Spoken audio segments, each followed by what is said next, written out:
How to use Kraken margin trading feature. Margin trading on Kraken allows you to borrow funds from the exchange to open positions larger than your actual account balance, amplifying both potential profits and losses. First, make sure your account meets the necessary verification and qualification levels. Then you can access margin trading via Kraken Pro on the web, Kraken desktop, and Kraken mobile app. Then look for markets labeled with leverage multipliers, either 2 times, 3x, 4x, 5x. These signify that you can trade with borrowed funds on those pairs. Then enable margin in the order form. Open the advanced order form, toggle on the enable margin switch at the top of the widget, choose your preferred leverage level, and fill out your trade details.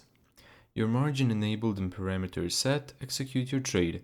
Your position will be listed under the Positions widget or Margin tab. Here you can monitor details like collateral, margin health, and position status. Track key metrics like margin ratio and collateral value.